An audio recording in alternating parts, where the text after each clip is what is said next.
Go. Welcome, ladies and gentlemen, back to another episode of the Questionable Perspective Podcast. I'm your host, Questable.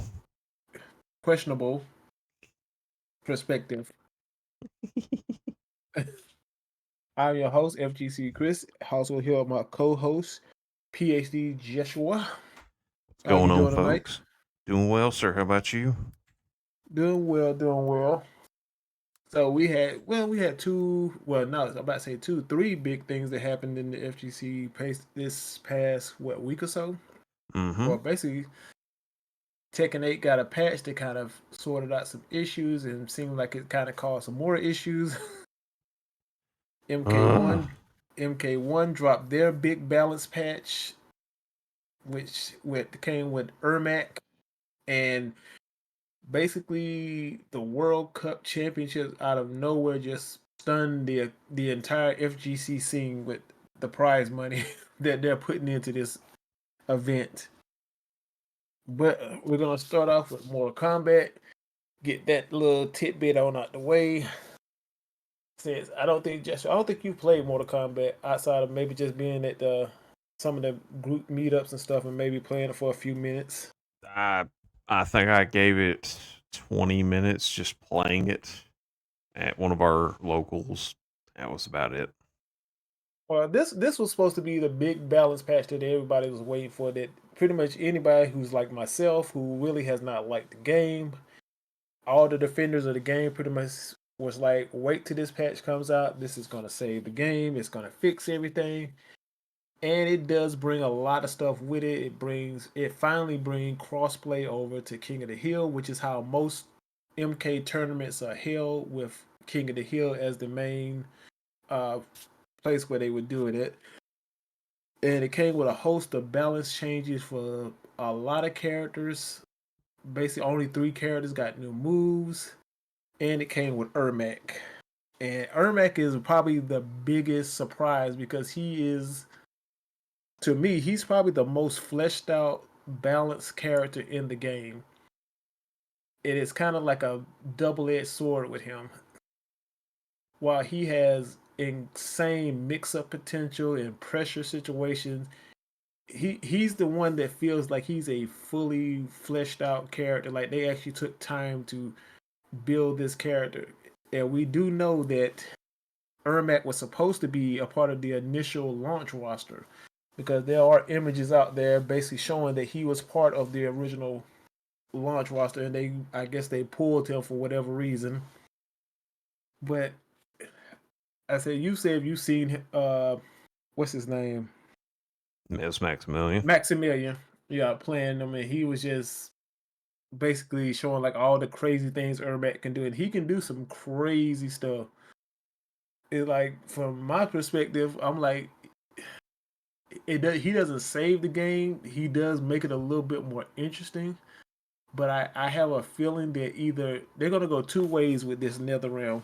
Either they're gonna leave him like he is, and then they're gonna buff up all the other characters to be where he's at, or they're gonna nerf him to bring him down to their level. Because he is the one character that kind of sticks out in this game compared to every other character in the cast. Because all the other characters in the cast don't really feel like they're complete. It's like, man, these characters feel like they're missing something. But me being a Sub Zero player, I basically went straight to Sub Zero and tried to see did they add anything to him.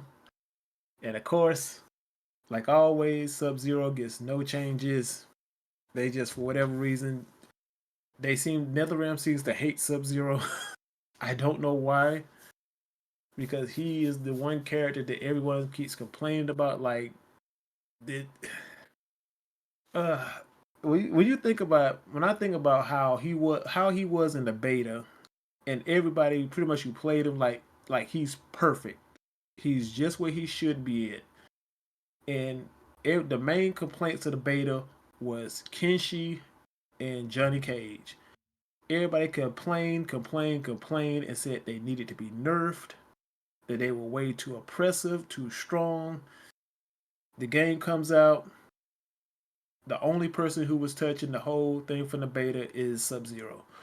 All of a sudden now his damage is low. He has a 5 second cooldown on Ice Clone. It's like they just completely just nerfed him into the ground before he even got running. And that's the problem. And then when you put Ermac in the game, now people are like, well, why does he feel so different from all the other characters? And when you really just look at just how all the other characters are built, it's like they need to do something to buff. They need to buff the characters, and they need to steroid buff the cameos. As a guy watching, I don't know if you know him, MK Tom Brady. Yeah, I know Tom Brady is. I used to watch him. Yeah, the best availability for the cameo is availability. Like there's a lot of these cameos need their cooldowns reduced because you need to be, if you're gonna make an assist game, let me use my assist. Like I shouldn't have all these cooldowns on my assist, and then you have a character like Ermac who pretty much he's a character by his. He doesn't even need a cameo if he doesn't want to. It's like he is the main character and the cameo is the +1. Like it's good to have it because it might give you a little bit of combo extension, but he's pretty much can beat you on his own. He doesn't need the cameo with him. They Listen, did. They. Oh, go ahead. I was gonna say you tried. Y'all are wanting the Marvel vs. Capcom Infinity system. You're wanting to tag in and out, but that's what they should have made the game was a tag out game. If they're wanting that, It was. Yeah, people have been data mining, and there was a tag mode in there. There's a tag mode in the data code, but it's not active, or however they put it. So it was probably supposed to be a tag game, and they just never got around to finishing it, and they just turned it into an assist game. But that's the biggest problem with NetherRealm right now, is that I can already tell you when this game is done, they're gonna for some reason they're gonna take this game and then break it all the way back down and try to rebuild it from the ground up again, instead of just taking MK1 and then just building on top of that like Street Fighter, like Tekken, like all the other fighting games do. They don't start over from the beginning and try to reinvent the wheel. But for some reason, NetherRealm seems to do that with every single game. But I don't want to get it because we're supposed to be. The patch was decent. It's not gonna say the game Ermac is a cool character, but it's still one of those things that they need. There's something they need to do to this game. And at times I feel like maybe they need to take the cameos out the game and make a one-on-one mode, and just say forget about the cameos and let's just move forward with just one-on-one fighting. they But I really know they're not. Oh, go should have ahead. been. I was gonna say it should have just been a tag game. Should have been. Yeah, and then if you are to believe the rumors, well, from a leaker who's basically like who's pretty much never been wrong whenever he's leaked this information, that we got about one more season of DLC and then they're done with the game.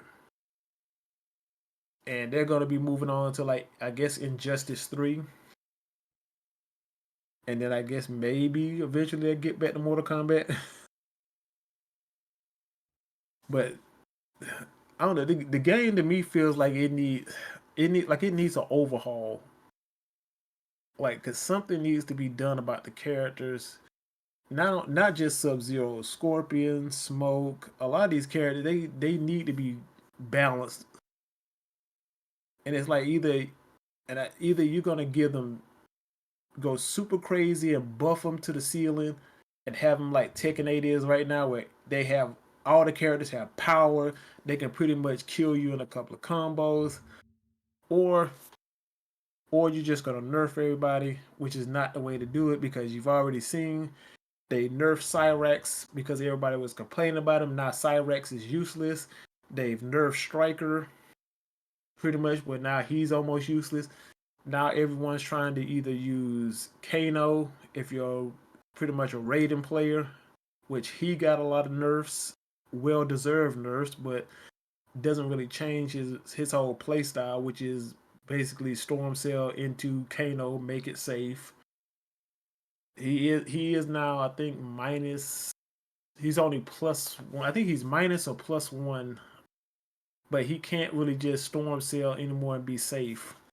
They kind of took that away from him in this patch.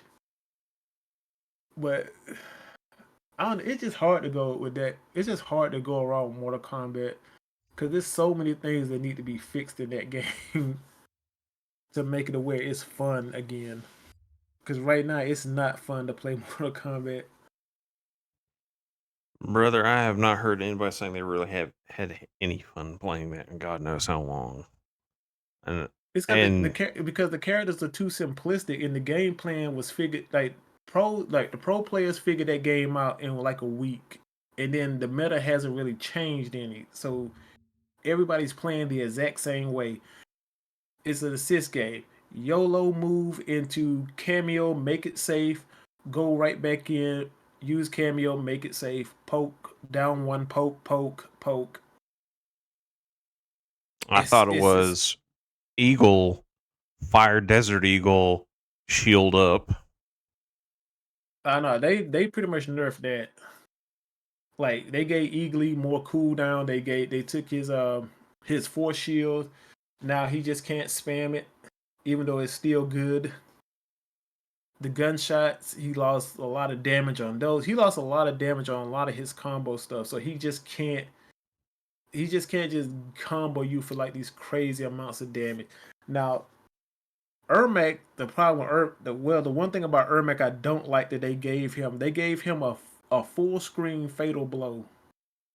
Ooh. So yeah, he can basically fatal blow you from full screen, which is already crazy. No other character has that. But How interesting.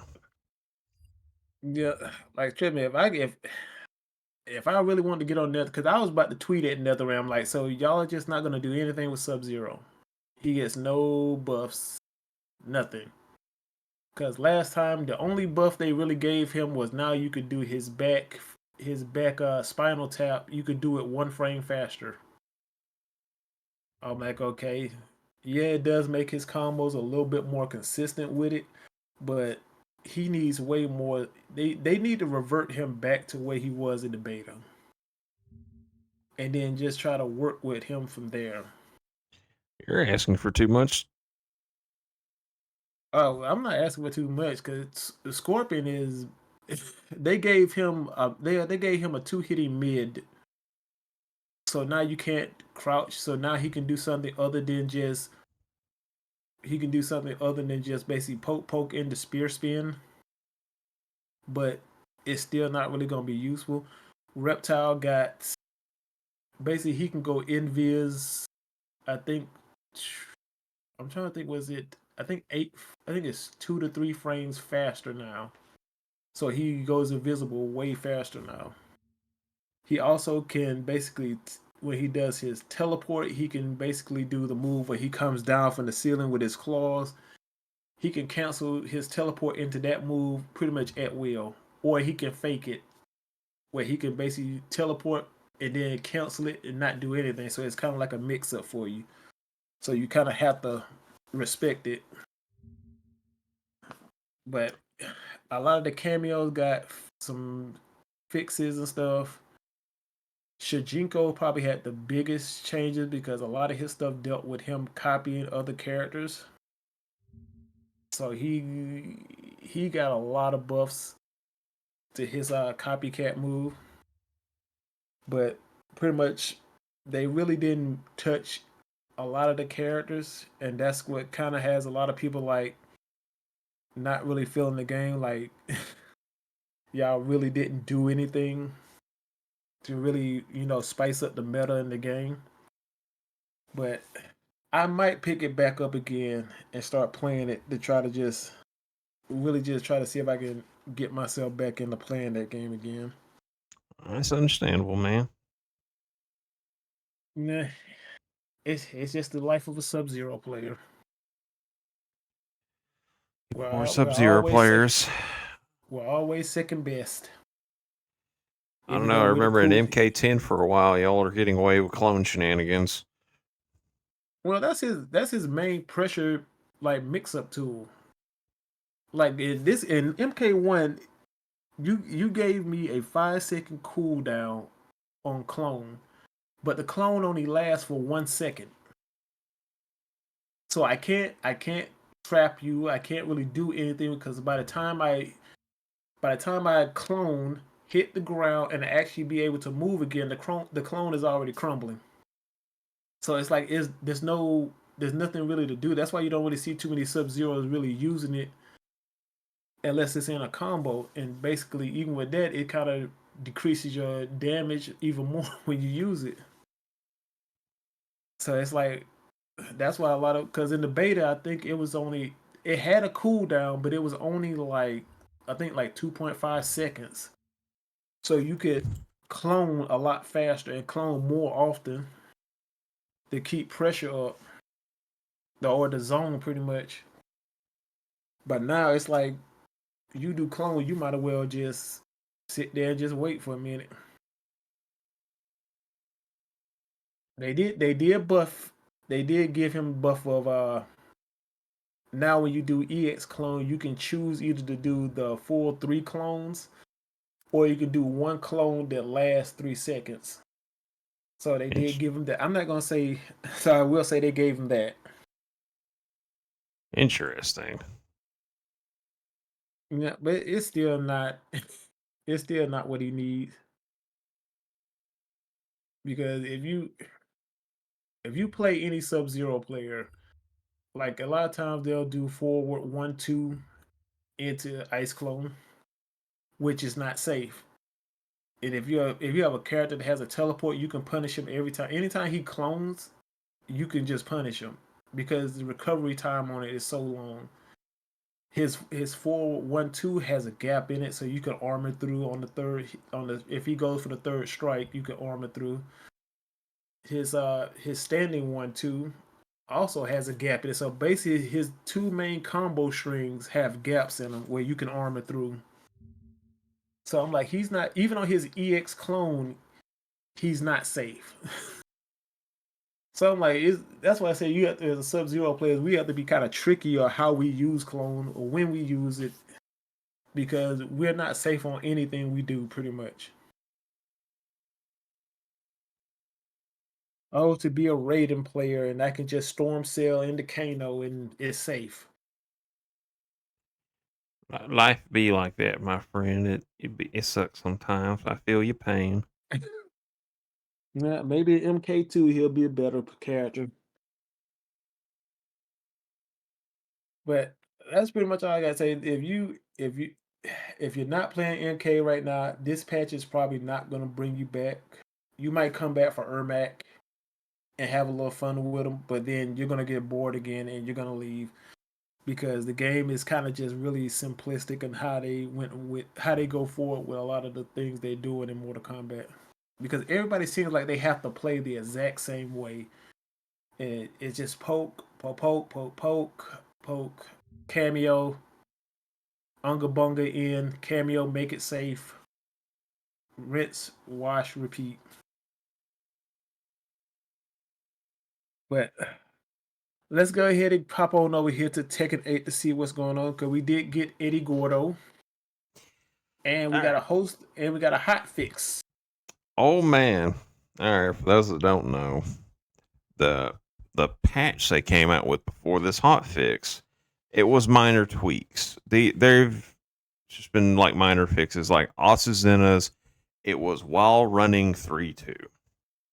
Some of the y'all don't know. It's like her. This is just the big example I'll use. She would. It's like just a jump elbow dash kick.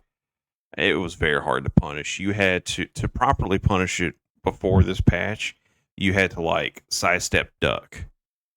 Now, when they did the patch, they there were certain characters that could like break break the floors. Like Devil Jin could do a heat dash combo to break the floor if the stage had a floor break and get a kind of like a 50% damage combo.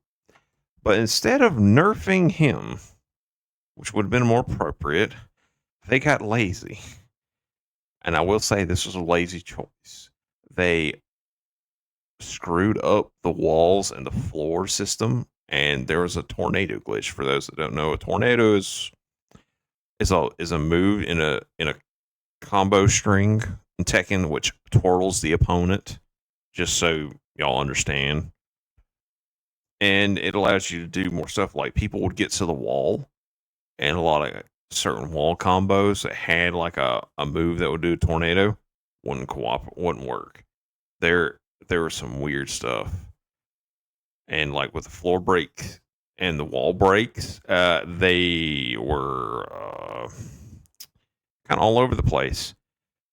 Like to explain, because Tekken is a 3D game, you're not thinking 2D. You have to think about sidestepping. You moving all around.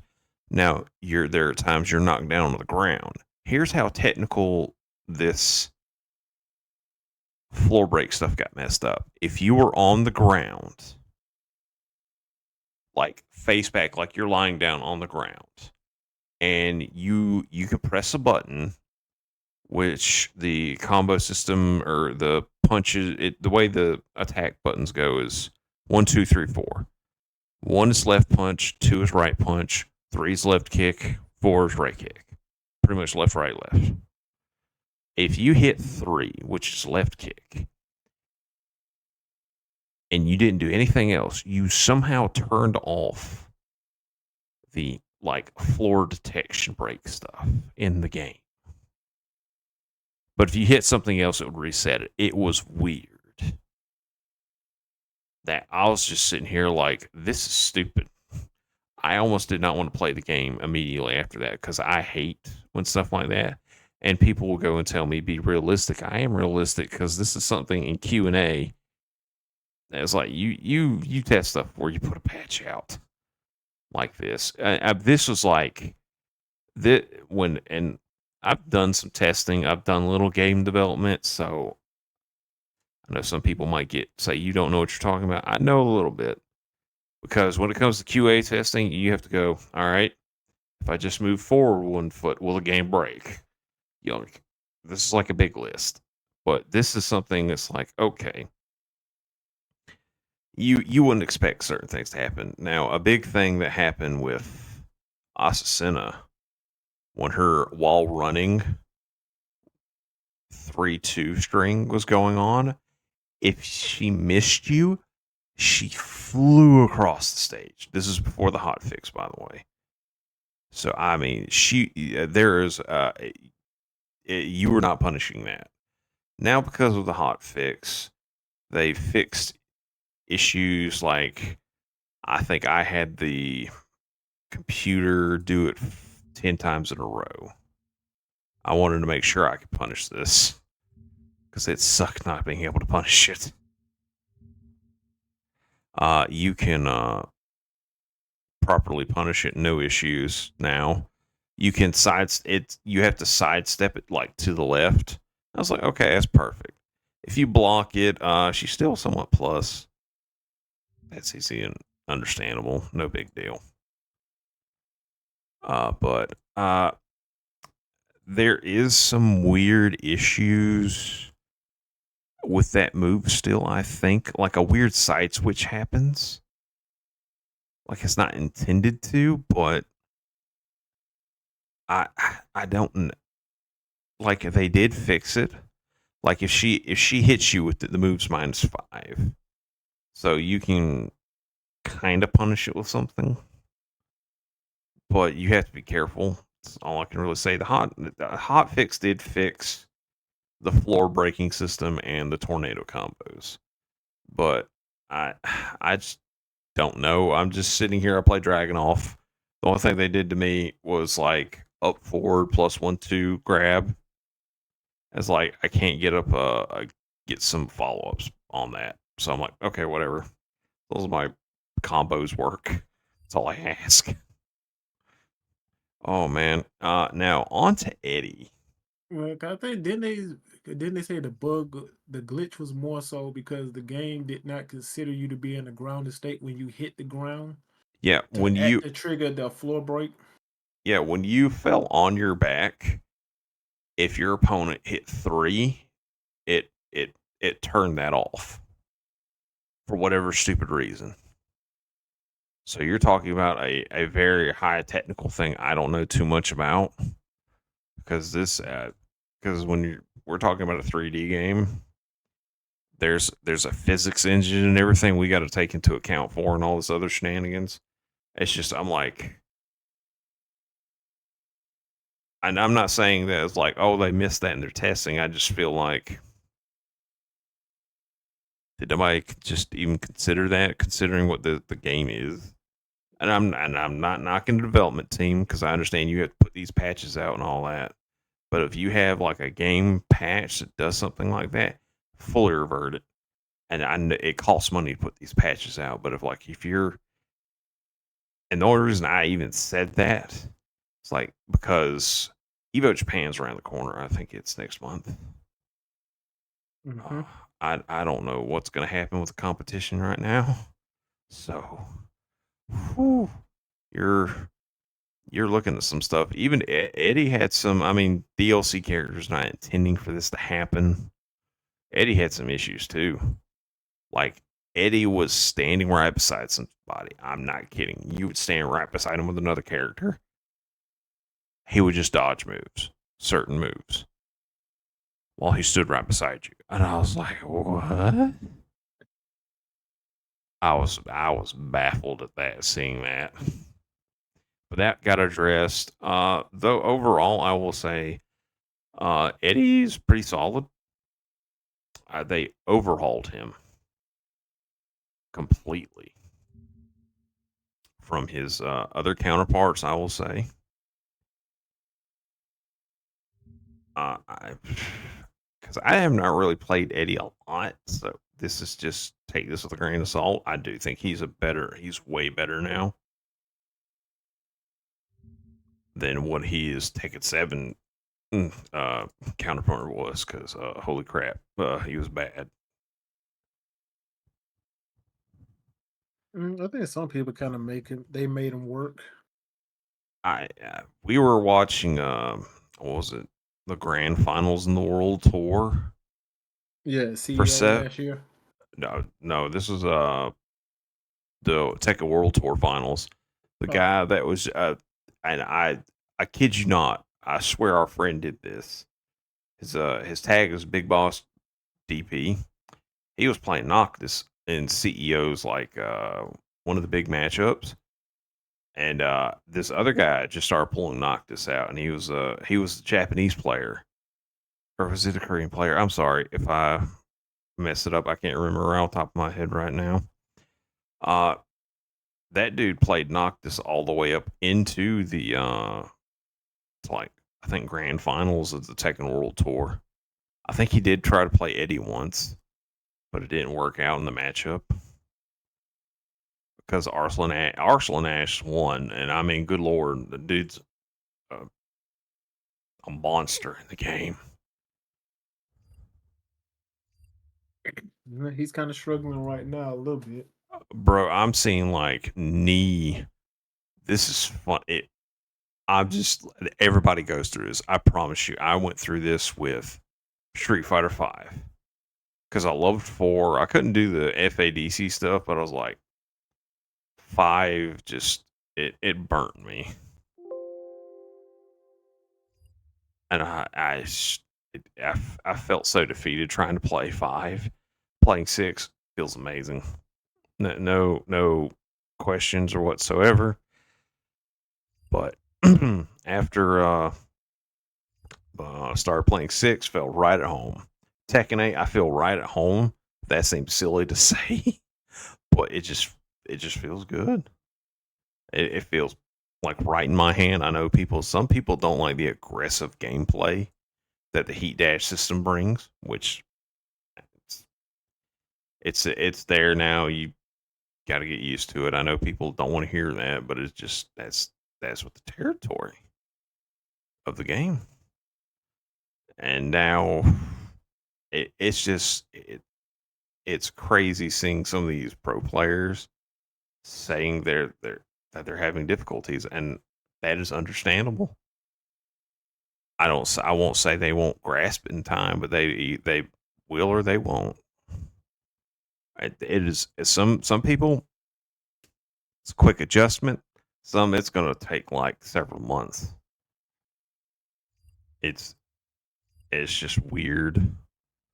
Now, speaking of pro players, my goodness, I haven't seen Speed Kicks in a minute. Like post about like getting back into out of retirement. We're moving on to our next subject here, which is the Esports World Cup.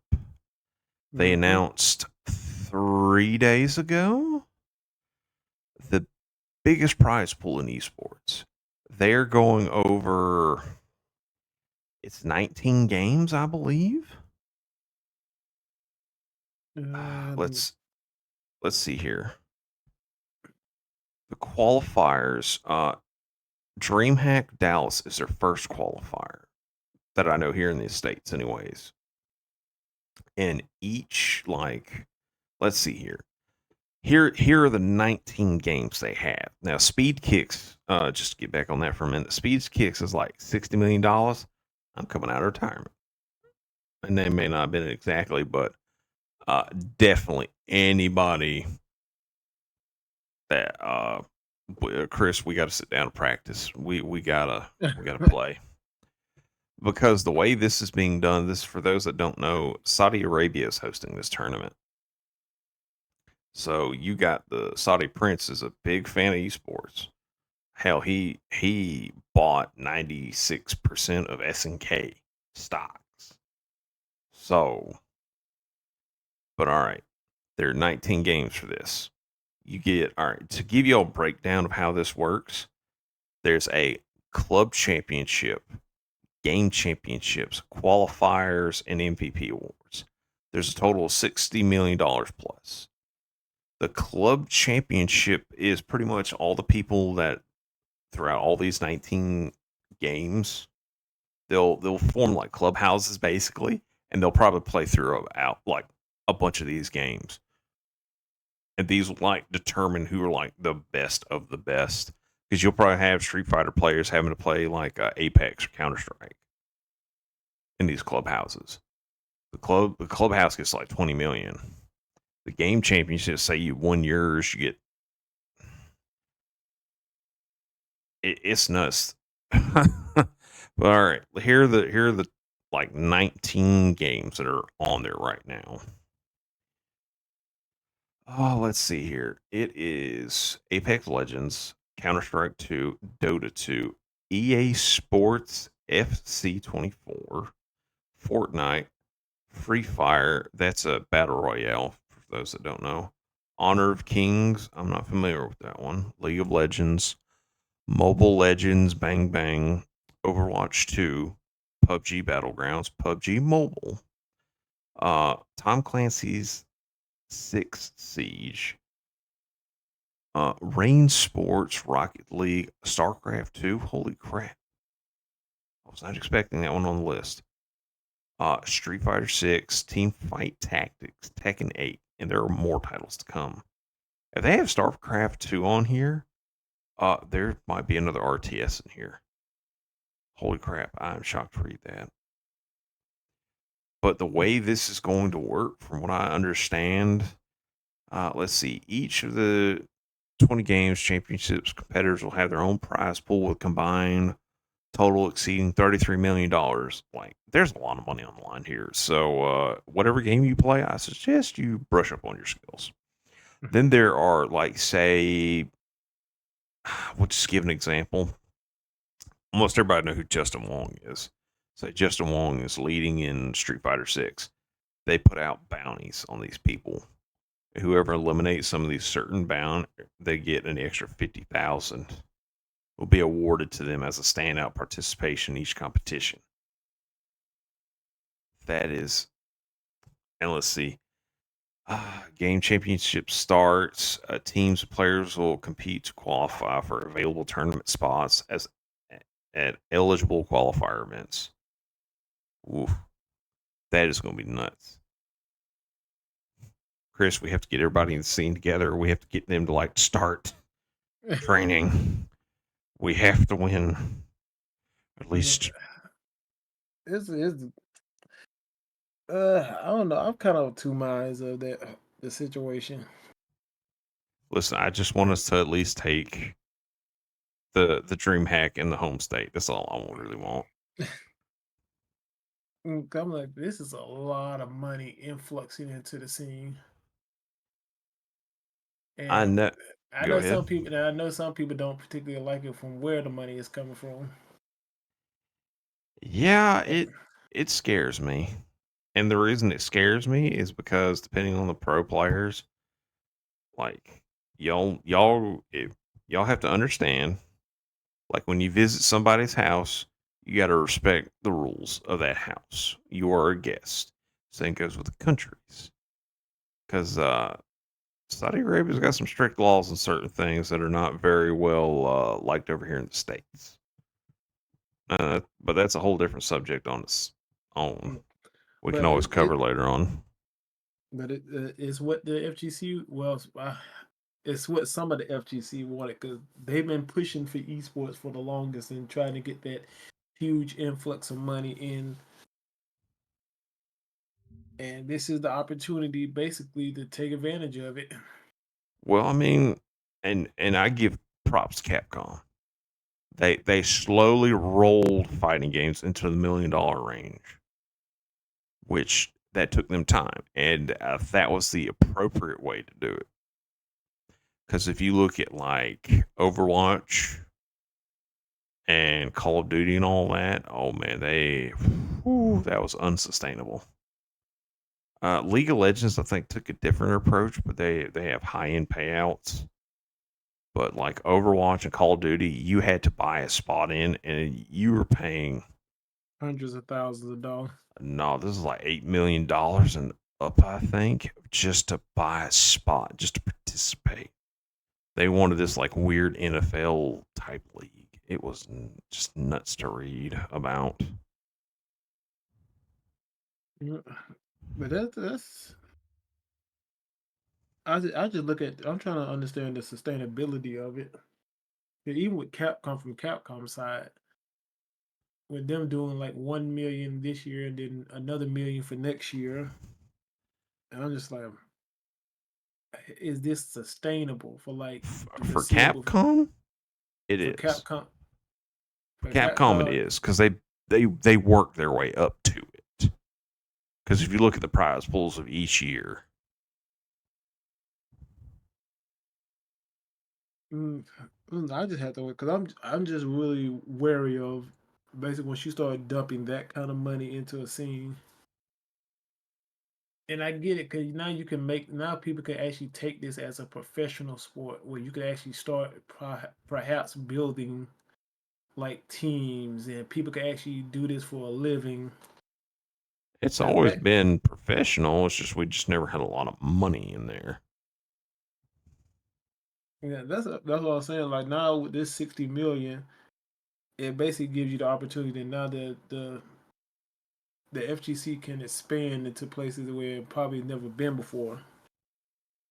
But then again, it has a problem with the FGC is that you don't have a lot of new players coming up, and it kind of goes back to Tekken, the way older players are complaining about the aggression in Tekken 8, the same way players complained about drive rushing Street Fighter 6 and the mechanics and it's this and it's that and I don't like this.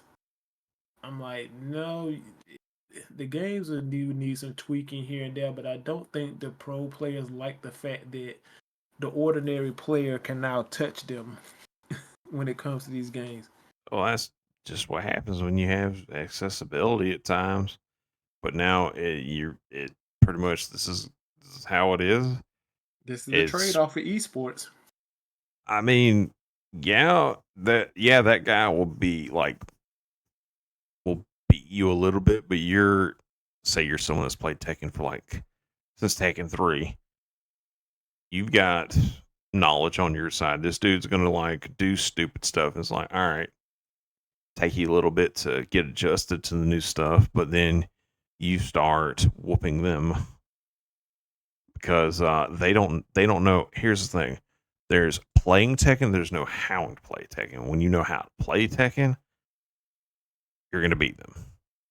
Just because somebody like they're gonna look for their cheap wins. That's what a lot of people look for. But I mean, for like prize money like that, like $60+ million, Why not? They're gonna just be like the top level players. you got everybody and their grandma coming out of the woodwork. It's gonna be like trying to get good. To a point. I just think it's not going. It's going to affect like the higher level players. It's not really going to filter down. I don't think too much to like the lower end players. I mean, they have a chance to like play and get good. I mean, I don't know what else to really say. It's not. Oh no, I understand it. I'm just saying. I just look at it like, okay, this money's coming in. What's going to happen with it? Like, is it going to be like? I'm not sure how they're doing it. How they're going to split the money up between like the players on the clubs, or It'll be paid out equally. so it's like, okay, so are they gonna put the money back into the community like Mena did, or are they just like, this is my money? It's however the players are going to do. Because, like, say that's on the players themselves, man. Mhm.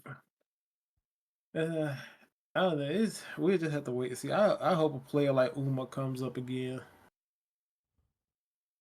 because we can't just always keep like every year. It's like, man, is this gonna be the year Punk gonna win? Is this the year this player gonna win? Like, I'm like, what, like kind of like what Shadow Ace was saying. Like, we need to start seeing more new players come up instead of just the same old people over and over and over again. Well, if you're maybe not. I mean, you got Ending Walker popping up. I mean, he was a young buck in Street Fighter Five, and he did really well. You've got like King Ray Jr. He's really good at Tekken. He's a Florida player. You guys should definitely keep an eye out for him. Oh God, there's a bunch of some new other kids. Something the Prodigy. What is his name? He's playing. He's getting really good at Street Fighter Six. Uh Good lord, there's a lot of young players out there that are really good. Yep. I said this would be their chance to make their names. Because it's even affecting Evo Japan. Because some people are like, they might skip Evo Japan to go to this. Yeah, it's I I just don't know what they're gonna do. I'm like, don't be so quick to abandon your roots. Because if that Saudi prince all of a sudden decides that, you know what, I'm kind of bored with this now, and he pulls his money out of it, it's like, hey, y'all basically dropped all our tournaments to go to their tournaments, and y'all ain't even supporting your own stuff. Well, I mean, it's like with CEO at times, man. CEO is the month before Evo, so it's like a tight fit on the schedule. Mm-hmm. Because that's it. Like, if I could have got the vacation time, I wouldn't have been going to CEO. I would have been going to Evo. You know what's changed your plans? Now, because my vacation days already set, and pretty much somebody had seniority over me. So when we had vacation picks, so I couldn't get that week off. Cause that's why I want to go. Cause like I've never been out to Vegas and I've never been to Evo, so it'll be a 2-1.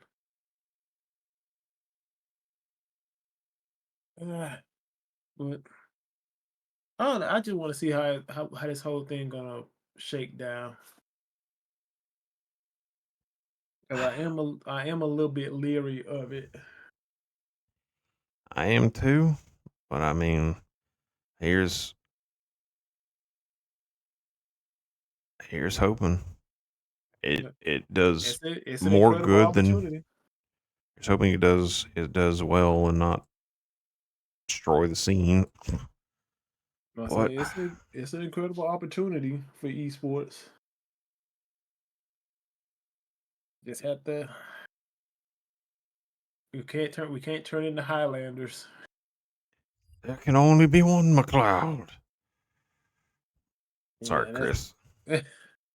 and that's my biggest fear, especially with American FGC, because that seems to be the mentality that we've been propagated.